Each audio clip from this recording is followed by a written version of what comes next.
Tonight, multiple deadly attacks spanning the globe. Students shot at an elite American university. The Jewish community targeted in Australia on the first night of Hanukkah.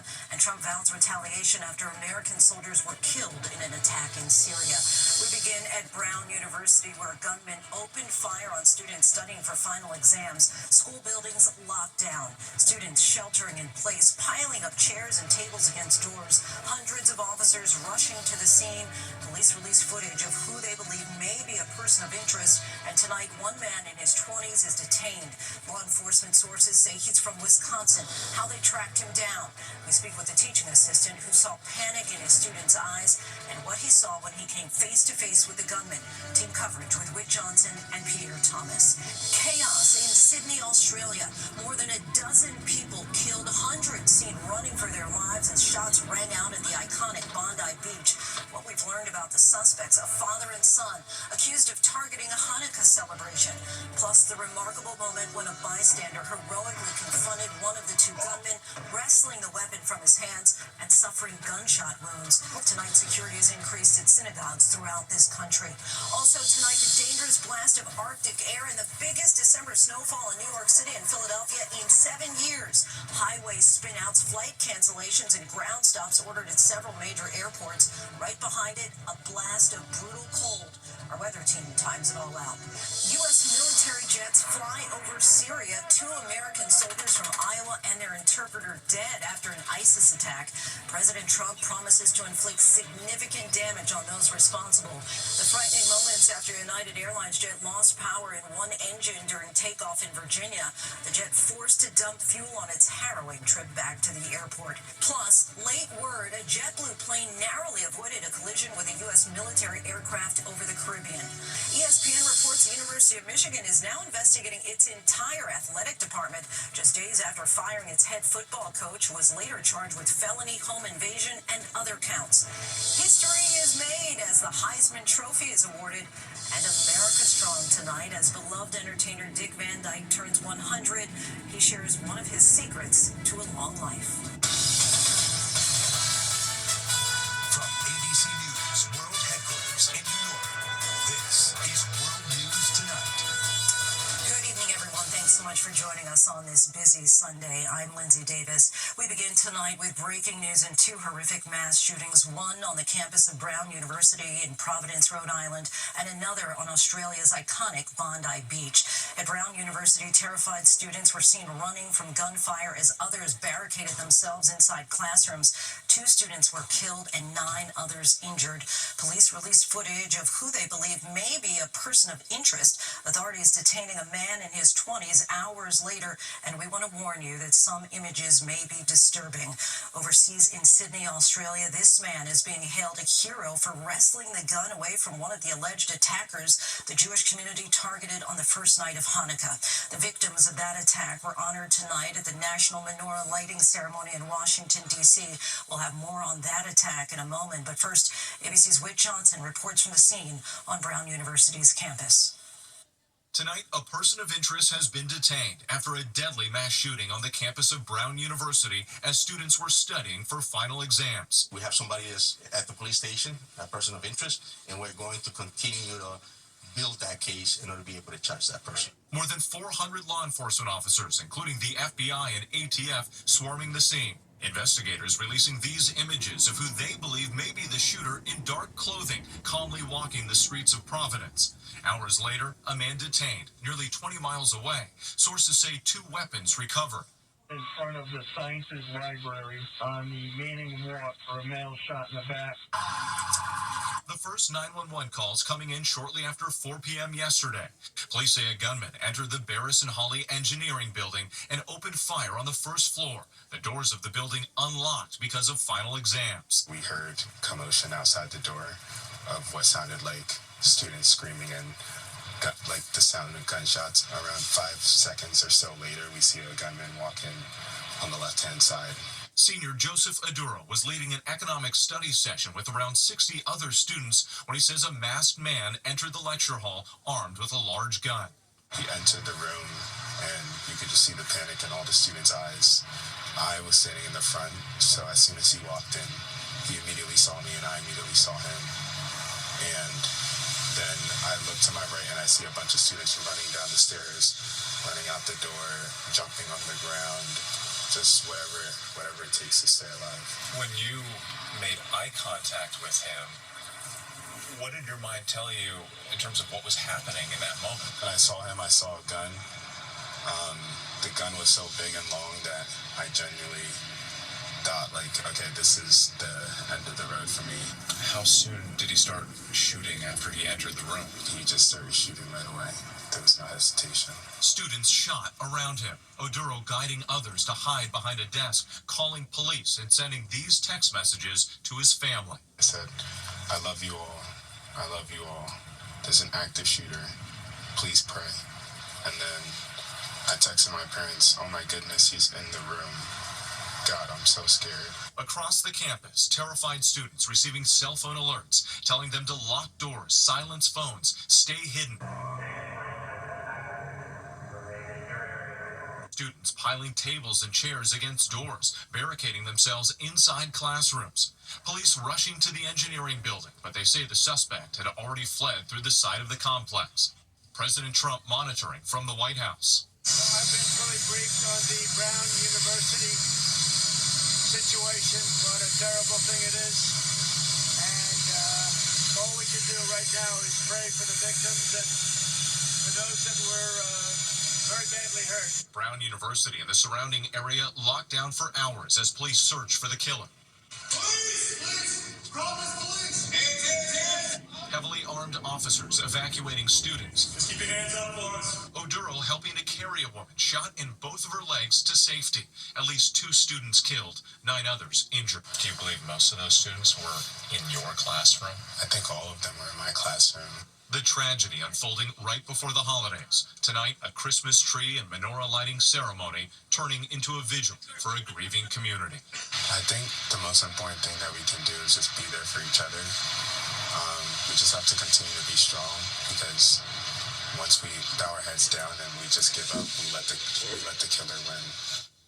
And Lindsay, tonight Brown University has canceled all remaining classes and finals for the semester.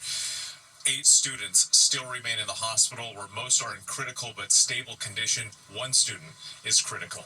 Lindsay. We are hoping they will all recover with thank you. Let's get right to ABC's Chief Justice correspondent Pierre Thomas for more on that person of interest. Pierre, what more are you learning tonight? Well, law enforcement sources are describing the person of interest as a man in his mid-20s from Wisconsin. Tonight, search warrants are being executed and a deep dive into the man's background are underway. One of the key moments in the manhunt came after a witness described a gun with a distinctive characteristic seen at the attack. Sources say they recovered a gun fitting that description, along with an additional firearm, when the person of interest was detained at a hotel in Coventry, Rhode Island. Authorities are investigating whether the man may have ties to Brown University, and there's a heavy emphasis tonight to continue to canvass the area around the campus for additional footage from cell phones and cameras. And Pierre, tell us about the threat environment both here at home and around the world. Well, FBI and Homeland Security officials have been warning that the holidays are a time when law enforcement should be especially on guard. A joint intelligence bulletin issued on November 26 flatly states there's a heightened threat of violence from potential attackers, including so-called lone wolves, throughout the winter holidays. Today, cities, including D.C. and New York, are stepping up security for the first night of Hanukkah after authorities say a pair of gunmen targeted a Hanukkah celebration in Australia, killing more than a dozen people. Tonight, law enforcement across the nation are being told to be vigilant, Lindsay. Pierre, our thanks to you. Overseas now to that deadly terror attack at a Hanukkah event in Australia. Dramatic video shows the moments a bystander rushed in and disarmed one of the alleged shooters. At least 15 people were killed and dozens more injured. The victims range in age from 10 to 87. Police say the 2 suspects are father and son. Here's ABC's Marcus Moore. Tonight, chaos at Australia's famed Bondi Beach. Hundreds running for their lives as a pair of gunmen opened fire on a crowd gathered to celebrate the first night of Hanukkah. The suspects identified as a father and his son, killing at least 15 people and leaving 40 more wounded. Authorities saying the bloodshed could have been much worse if not for the heroic actions of a bystander. On Sunday night, a celebration underway, people smiling and laughing. But the festive mood quickly turned to terror. Everyone was just running, and there were bullets, and there were so many of them, and we were really scared. Video showing two gunmen, a 50-year-old father and his 24-year-old son, perched atop a pedestrian bridge, firing long guns. More than 1,000 people were on the popular beach at the time, victims ranging from 10 to 87 years old.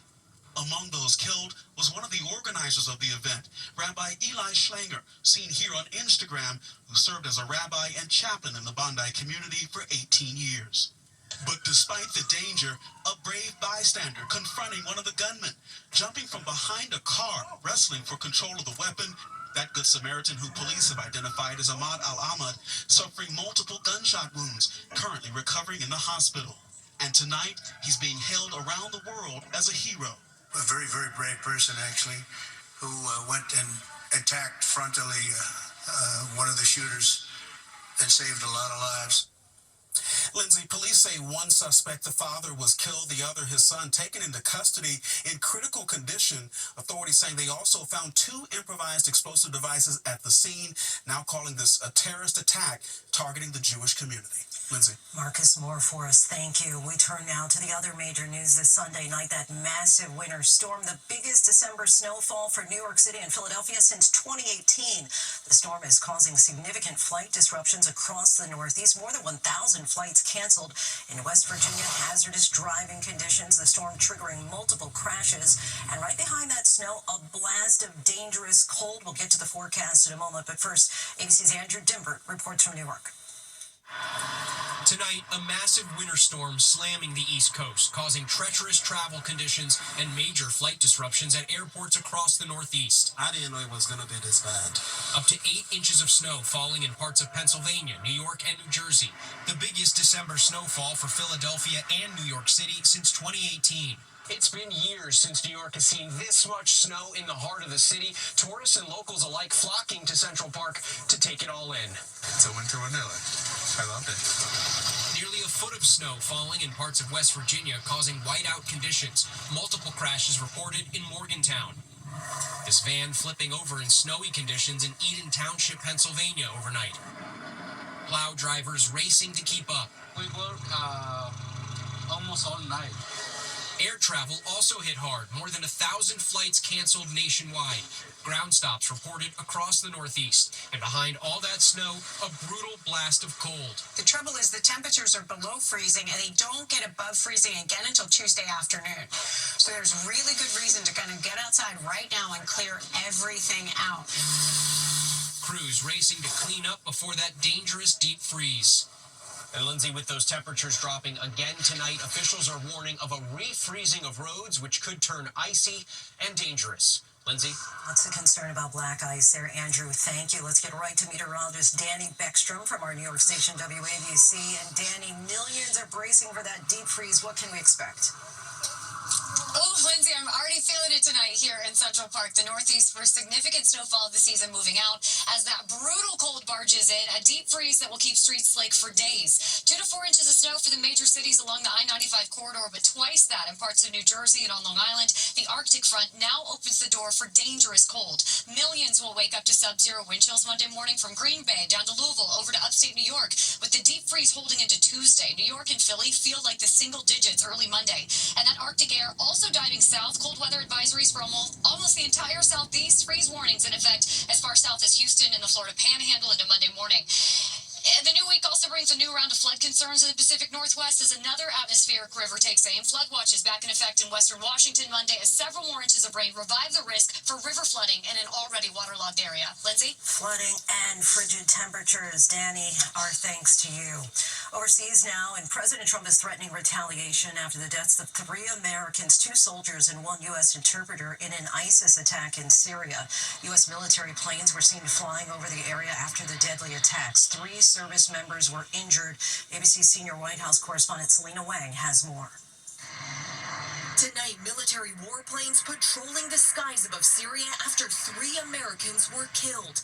The Pentagon says 2 U.S. soldiers and 1 U.S. civilian interpreter were ambushed on Saturday by a lone ISIS gunman while supporting counterterrorism operations against the Islamic State. 3 American service members also wounded in the attack. I just want to pay my respects to the families. We also had 3 injured, but 2 of them are already out of the hospital. Officials say the victims were all members of the Iowa National Guard. It's hard enough to be away from your loved ones during the holidays, to have them deployed, let alone have them killed in action. The president telling me the U.S. will respond. Mr. President, will the U.S. retaliate against ISIS? This marks the first American military deaths in Syria since the fall of dictator Bashar al-Assad. Just last month, Trump met with Syria's new president, the first Syrian head of state to ever visit the White House. And Lindsay, while the U.S. has scaled back its presence in Syria, about 1,000 American troops still remain in the eastern part of the country. But tonight, some lawmakers are questioning whether U.S. troops are still needed in Syria.